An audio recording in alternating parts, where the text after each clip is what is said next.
ஆண்டவர் இயேசுவில் பிரியமானவர்களே, எதிர்நோக்கின் ஜூபிலி நிறைவுக்கு வரப்போகின்றது. எதிர்நோக்கின் ஜூபிலி முடிய போகின்றது. எதிர்நோக்கு அல்ல. எதிர்நோக்கு ஜூபிலியின் கொண்டாட்டங்கள் மட்டும்தான் முடிவுக்கு வரப்போகின்றன. எதிர்நோக்கின் திருப்பயணம் அல்ல. எதிர்நோக்கை கொண்டு எதிர்நோக்கின் திருப்பயணம் தொடர்ந்து நம் வாழ்வில் நடைபெற வேண்டும் என்பது தான் இறைவனின் எதிர்பார்ப்பாக இருக்கின்றது. எதிர்நோக்குதான் நமது வாழ்க்கை பயணத்தில் தொடர்ந்து வழிகாட்டிடும் விளக்காக இருக்கின்றது. இந்த கருத்தை இன்று மாலை பலியிலே நாம் உள்ளத்தில் பதிய வைத்துக் கொள்வோம். எதிர்நோக்குதான் நமது வாழ்வுக்கு வழிகாட்டும் விளக்கு. ஒரு உண்மை நிகழ்ச்சியை உங்களிடம் பகிர்ந்து கொள்ளப் போகின்றேன். அருட்தந்தை வால்டர் சிஸ்செக் என்பவர் அமெரிக்க நாட்டை சார்ந்தவர். இயேசு சபை குருவானவர். இவர் ஒரு நற்செய்தி பணியாளர். இவர் 1939 ஆண்டு சோவியத் யூனியனுக்குள் இரகசியமாக நுழைகின்றார். எதற்காக என்றால், அங்கு துன்புறுத்து கொண்டிருந்த கிறிஸ்துவர்களுக்கு உதவி செய்யவும், ஆன்மீக காரியங்களில் அவர்களுக்கு வழிகாட்டவும், ஆறுதல் சொல்லவும் அங்கு அந்த நாட்டுக்குள் நுழைகின்றார். ஆனால் நாசியர்களின் ஜெர்மனிக்கும் வத்திக்கானுக்கும் இவர் ஒற்றராக செயல்படுகிறார் என்று அபாண்டமாக இவர் மீது குற்றம் சுமத்துகிறது அந்த நாட்டு அரசாங்கம். எனவே ரஷ்ய இராணுவம் இவரை கைது செய்கின்றது. 23 ஆண்டுகள் சிறைச்சாலையில் அடைக்கப்பட்டிருக்கின்றார். அப்பொழுது கடுமையான சிறைச்சாலை வாழ்க்கை, அதோடு நிலக்கரி சுரங்கங்களிலே கடுமையான வேலை செய்யும்படி அவரை பணிக்கின்றார்கள். அதிலே 5 ஆண்டுகள் தனிமை சிறையிலே வைக்கப்பட்டார். மிகவும் கடுமையாக நடத்தப்பட்டார். விசாரணையின் போது துன்புறுத்தப்பட்டார். வெளி உலகோடு மற்ற மனிதர்களோடு தொடர்பு கொள்ள முடியாதபடி தடுக்கப்பட்டார். எப்பொழுதும் தனிமையிலே இருக்க வேண்டும், யாரையும் பார்க்காமல் தவிக்க வேண்டும். அந்த வேளையில் எல்லாம் அந்த இராணுவத்தினர், சிறைச்சாலையில் இருந்த அதிகாரிகள் அவரை பார்த்து, நீ செத்து விடுவாய், நீ செத்து விடுவாய் என்று திரும்பவும் திரும்பவும் அவருக்கு சொல்லிக்கொண்டே இருந்தார்கள். எனவே இந்த வார்த்தைகளை கேட்டு கேட்டு அவர் உள்ளம் உடைந்து போகின்றார். அவருடைய ஆன்மீக வாழ்க்கையிலே தளர்ச்சி ஏற்பட்டு தன் வாழ்க்கையிலே வெறுமையை அனுபவிக்கின்றார். எல்லாராலும் கைவிடப்பட்டதாக உணர்ந்து அவர் ஒரு நாள் மனமுடைந்த நிலையிலே சிறையிலே தனக்கு கொடுக்கப்பட்ட அறையிலே தரையிலே விழுந்து இவ்வாறு கதறுகின்றார்.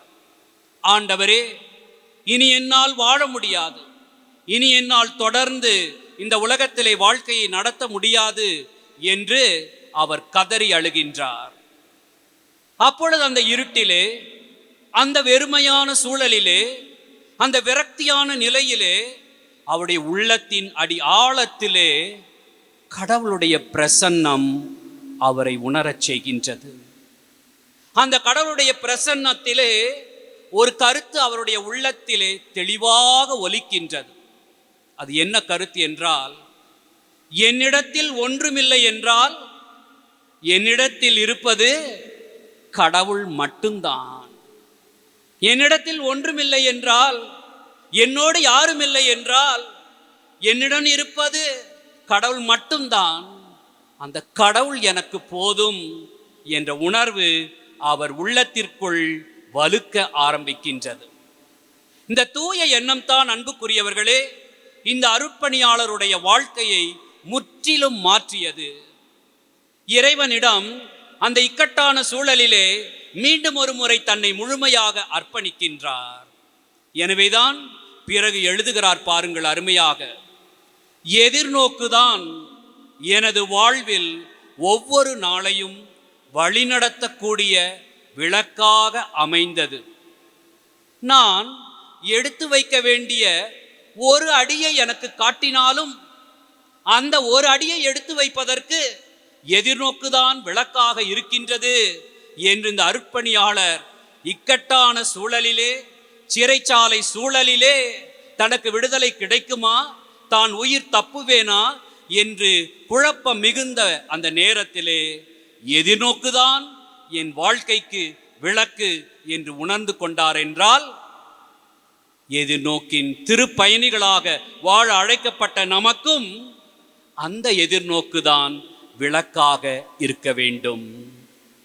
23 ஆண்டுகளுக்கு பிறகு அமெரிக்க அரசின் தலையீட்டினாலே விடுதலை பெற்று உயிரோடு தன்னுடைய நாட்டிற்கு திரும்பி போய் அங்கே திருப்பணி ஆற்றுகின்றார். பிறகு இயற்கையான மரணத்தை அடைகின்றார்.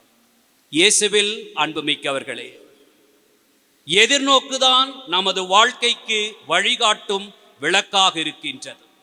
முதலாவது, எதிர்நோக்கு உறுதியானது. ஏனென்றால் அது கடவுளின் வாக்குறுதியின் மேல் கட்டப்பட்டுள்ளது. எதிர்நோக்கு என்றால் என்ன? இறையாட்சி பற்றியும் நிலைவாழ்வு அல்லது மறுவாழ்வு பற்றியும் இயேசு வாக்குறுதிகளை கொடுத்திருக்கின்றார். அந்த வாக்குறுதிகள் நிறைவேறும் என்று நாம் நம்புகின்றோம். அது நம்முடைய சொந்த பலத்தினால் அல்ல, மாறாக தூய ஆவி தரும் வல்லமையால் உறுதியாக நம்புகின்றோம். அப்படி இயேசு கொடுத்த வாக்குறுதிகளை நம்பச் செய்வதுதான் எதிர்நோக்கு என்னும் இறையியல் நற்பண்பு. எதிர்நோக்கு என்பது எதிர்பார்ப்பு அல்ல. பஸ் ஸ்டாண்ட்ல போய் நிற்கின்றேன், பஸ் வரும் என்று எதிர்பார்த்து கொண்டு இருக்கிறேன். பஸ் வரலாம், வராமல் போகலாம். எதிர்பார்க்கிற நேரத்தில் வரலாம் அல்லது பிற்பாடு வரலாம். எதிர்நோக்கு அப்படி அல்ல. எதிர்நோக்கு என்பது எதிர்பார்ப்பு மற்றும் உறுதிப்பாடு சேர்ந்தது. அதாவது expectation plus certainty is hope. கடவுள் கொடுத்த வாக்குறுதியை நிச்சயம் நிறைவேற்றுவார். அந்த வாக்குறுதியில் நம்பிக்கை வைத்த நான் அந்த வாக்குறுதியின் நிறைவை, அது உண்மையாவதை நிச்சயம் காண்பேன் என்னும் உறுதிப்பாட்டை எதிர்நோக்கு என்னும் இறையியல் பண்பு நமக்கு கொடுக்கின்றது. ஆண்டவர் இயேசு என்ன வாக்குறுதி கொடுத்திருக்கின்றார்? மத்தேயு நற்செய்தி 28வது அதிகாரம் 20வது இறைவசனம், இதோ உலக முடிவு வரை எந்நாளும் நான் உங்களுடன் இருக்கிறேன். இயேசு எப்பொழுதும் நம்முடன் இருப்பதாக அவர் வாக்கு கொடுத்திருக்கின்றார். மேலும் இன்னொரு வாக்குறுதியை படிக்கிறோம். யோவான் நற்செய்தி 14வது அதிகாரம் 18, 19 இறைவசனங்கள், நான் உங்களை திக்கற்றவர்களாக விடமாட்டேன். நான் வாழ்கிறேன், நீங்களும் வாழ்வீர்கள். இயேசு ஆண்டவர் அழுத்தம் திருத்தமாக நான் வாழ்கிற கடவுளாக இருக்கிறேன், உங்களை வாழ வைக்கும் கடவுளாக இருக்கிறேன், என்னிலே நீங்கள் வாழ்வீர்கள், என் ஆற்றலால் நீங்கள் வாழ்வீர்கள் என்று நமக்கு உறுதியூட்டும் திருவாக்கை கொடுத்திருக்கின்றார். இப்படிப்பட்ட இயேசுவின் வாக்குறுதிகளை ஆழமாக நம்பி அவர் வழியில் நடக்கச் செய்வது தான் எதிர்நோக்கு என்னும் இறையியல் பண்பு. எதிர்நோக்கு ஏமாற்றம் தராது. ரோமையருக்கு எழுதப்பட்ட திருமுகம் 5வது அதிகாரம் 5வது இறைவசனத்தில் இப்படியாக வாசிக்கின்றோம், எதிர்நோக்கு ஒருபோதும் ஏமாற்றம் தராது. ஏனெனில் நாம் பெற்றுள்ள தூய ஆவியின் வழியாய் கடவுளின் அன்பு நம் உள்ளங்களில் பொழியப்பட்டுள்ளது என்று தூய பவுல் எழுதுகின்றார். மேலும் தூய பவுல் எதிர்நோக்கை பற்றி இன்னொரு விளக்கத்தையும் தருகின்றார்.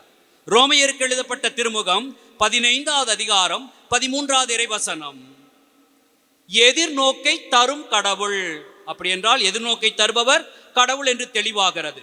எதிர்நோக்கை தரும் கடவுள் நம்பிக்கையால் உண்டாகும் பெரும் மகிழ்ச்சியாலும் அமைதியாலும் உங்களை நிரப்புவாராக என்று வாழ்த்துகின்றார். ஆக அன்புக்குரியவர்களே, எதிர்நோக்கு உறுதியானது. ஏனென்றால் அது இயேசுவின் வாக்குறுதியின் மேல் கட்டப்பட்டுள்ளது. எனவே ஏமாற்றாத அந்த இறை வார்த்தையிலே நம்பிக்கை வைப்போம். எதிர்நோக்கை கையில் ஏந்தி கொண்டு வாழ்க்கை பயணத்தை தொடர்ந்து நடத்துவோம். இரண்டாவது கருத்து, இருள் சூழ்ந்துள்ள வாழ்விற்கு வழிகாட்டும் விளக்கு எதிர்நோக்குதான். வாழ்க்கை என்பது ஒரு மறைபொருள், மிஸ்டரி. என்ன நடக்கும், எப்ப நடக்கும், எப்படி நடக்கும் எனக்கும் தெரியாது, உங்களுக்கும் தெரியாது, ஒருவருக்கும் தெரியாது, அவருக்கு மட்டும் தெரியும். வாழ்க்கை என்பது ஒரு புதிர், அதை புரிந்து கொள்ள முடியாது. திடீர் திடீர் திருப்பங்களுடன் தோல்விகளும் ஏமாற்றங்களும் வெற்றிகளும் மகிழ்ச்சிகளும் கலந்த ஒரு கலவையாக வாழ்க்கை இருக்கின்றது. வாழ்க்கையை கணிக்கலாம், ஆனால் அறுதியிட்டு சொல்ல முடியாது. ஒரே ஒரு முறைதான் வாழக்கூடியது இந்த வாழ்க்கை. ஒரு முறை மட்டும்தான் கடவுள் நமக்கு கொடுத்திருக்கின்றார். நாளைய தினத்தை பற்றி நமக்கு தெரியாது. நமது வாழ்வின் பயணத்தின் இலக்கு என்பதை பற்றியும் தெளிவில்லாமல் இருக்கின்றோம். இப்படிப்பட்ட நிலையில்தான் புதிரான இந்த வாழ்க்கையை புதிதாக வாழ வேண்டும் என்பதற்காகத்தான் கடவுள் எதிர்நோக்கு என்னும் கொடையை நமக்கு தருகின்றார். எதிர்நோக்கு நமது வாழ்வின் அடுத்த அடியை தைரியமாக எடுத்து வை, நம்பிக்கையோடு எடுத்து வை. நான் இருக்கின்றேன் உன்னை தாங்கிக் கொள்ள, நான் இருக்கின்றேன் உன்னை வழி நடத்தி செல்ல என்று சொல்லி நம்மை வாழ வைக்கின்றது. இறைவனோடு இணைந்திருப்பது தான் விண்ணக வாழ்வு. இந்த உலகத்திலே இறைவனோடு இணைந்திருந்தால் விண்ணகத்தின் முன் சுவையை நாம் இப்பொழுதே சுவைக்க ஆரம்பிக்கின்றோம். ஆக இவ்வுலகத்திலே இணைந்து அதை மறு உலகத்திலே நிறைவை காண செய்ய எதிர்நோக்கு நமக்கு பயன்படுகிறது. திருப்பாடல் 119 105 இறைவசனம், என் காலடிக்கு உம் வாக்கே விளக்கு, என் பாதைக்கு ஒளியும் அதுவே என்று நாம் வாசிக்கின்றோம். இயேசுவில் அன்புமிக்கவர்களே, இந்த உலகத்திலே மானிட நேர்மறை கொள்கை இருக்கின்றது, ஹியூமன் ஆப்டிமிசம். அது என்ன சொல்கின்றது? எல்லாம் சரியாயிரும், சூப்பரா இருக்கும், நாளைக்கு எல்லாம் நல்லா இருக்கும் என்று நமக்கு பூஸ்ட் கொடுக்கின்றது. நமக்கு சிறப்பாக எல்லாம் அமையும் என்று ஒரு நேர்மறையான கருத்தை கொடுக்கின்றது. நடக்கலாம், நடக்க முடியாமல் போகலாம். ஆனால் கிறிஸ்துவ எதிர்நோக்கு அப்படிப்பட்ட ஒரு கருத்தை தருவதல்ல. அது என்ன தருகிறது? எல்லாம் சரியில்லாவிட்டாலும் ஆண்டவர் உன்னோடு இருக்கின்றார், அவர் பார்த்து கொள்வார் என்று உண்மையை நமக்கு எடுத்து சொல்கிறது. எல்லாம் சூப்பராக, எல்லாம் வெற்றியாக, எல்லாம் மகிழ்ச்சியாக, எல்லாம் சுபீட்சமாக இருக்கும் என்று போலி வாக்குறுதிகளை கிறிஸ்துவ எதிர்நோக்கு தருவதில்லை. மாறாக இக்கட்டுகள், இடையூறுகள், துன்பங்கள், தோல்விகள், நலிவுகள் அத்தனைக்கும் மத்தியிலும் ஏசாண்டவர் உங்கள் கரங்களை பற்றி இருக்கின்றார், எனவே நம்பிக்கையோடு நடந்து செல்லுங்கள், ஆபத்து வராது, தீங்கு வராது, அழிவு வராது என்று உண்மையை எடுத்து சொல்கிறது கிறிஸ்துவ எதிர்நோக்கு. புனித அபிலா தெரசம்மா இப்படி ஜெபிப்பார்களாம், என் ஆன்மாவே எதிர்நோக்கு, ஓ மை சோல் ஹோப், என் ஆன்மாவே எதிர்நோக்கு. உனக்கு, ஆன்மாவுக்கு, உனக்கு நாளோ நேரமோ தெரியாது, ஆயினும் உன்னை ஏமாற்றாத அவர் மேல் கவனத்தை, கண்களை பதியவை என்று சொல்லிக் கொள்வாராம். எவ்வளவு அருமையான ஜெபம் பாருங்கள். ஓ ஆன்மாவே எதிர்நோக்கு, உன்னை ஏமாற்றாத ஆண்டவரின் வாக்குறுதியின் மேல் நம்பிக்கை வைத்து எதிர்நோக்கு என்று அழகாக ஜெபித்த அந்த புனிதையின் ஜெபம் இனிவரும் நாட்களில் நமது ஜெபமாகட்டும். திருப்பங்கள் நிறைந்த வாழ்க்கையை பற்றித்தான் இன்றைய நற்செய்தியிலே வாசிக்க கேட்டோம். இன்று திருக்குடும்பத்தின் திருநாளாக இருப்பதினாலே யோசேப்பு எப்படி மரியாவையும் குழந்தை இயேசுவையும் காப்பாற்றுவதற்காக எவ்வளவு போராடினார், எவ்வளவு சவால்களை சந்தித்தார், எவ்வளவு சங்கடங்களை ஏற்றுக்கொண்டார் என்று நாம் வாசிக்க கேட்டோம்.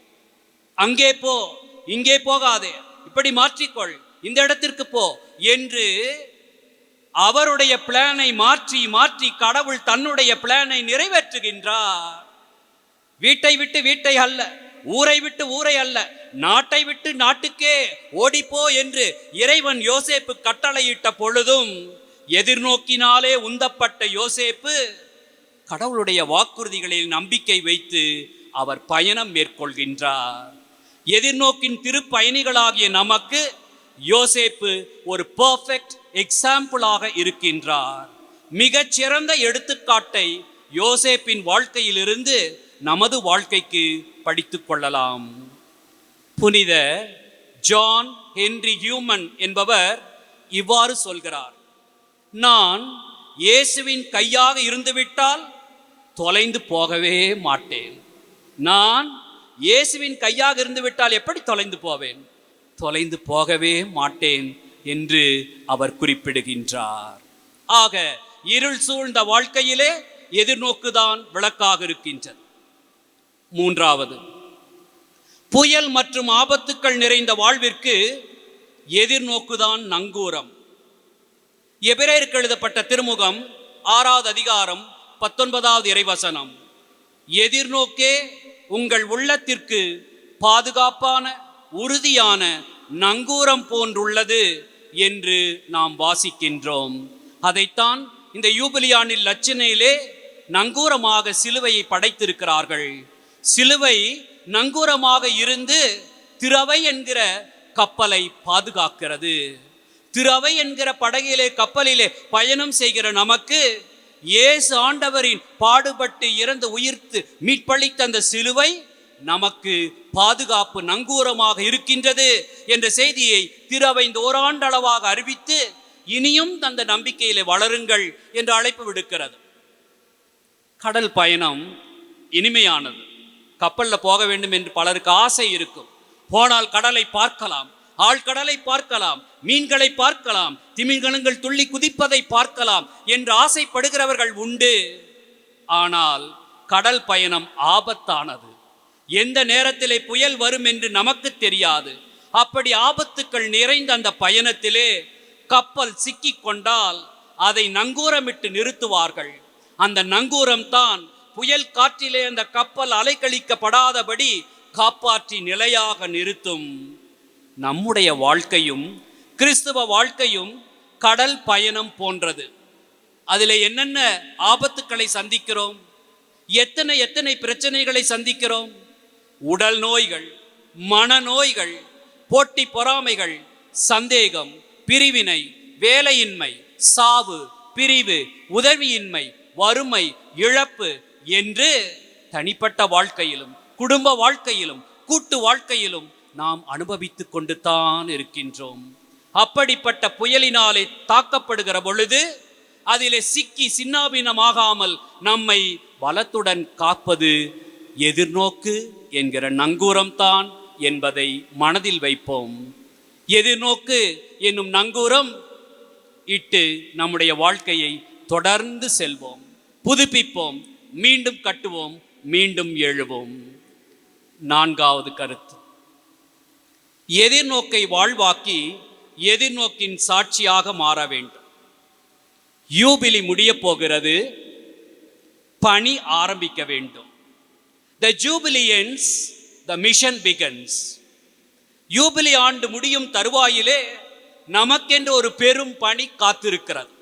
நாம் ஒவ்வொருவருக்கும் பெரிய பொறுப்பை கடவுள் கொடுக்கிறார். இன்றைய உலகு போர்களினாலும் பயங்கரவாதத்தினாலும் ஏற்றத்தாழ்வினாலும் சுயநலத்தினாலும் சமூக தொடர்பு சாதனங்களின் தாக்குதல்களாலும் மிகவும் பாதிக்கப்பட்டிருக்கின்றது. குடும்பங்கள் மிகவும் பாதிப்புக்குள்ளாகி இருக்கின்றன.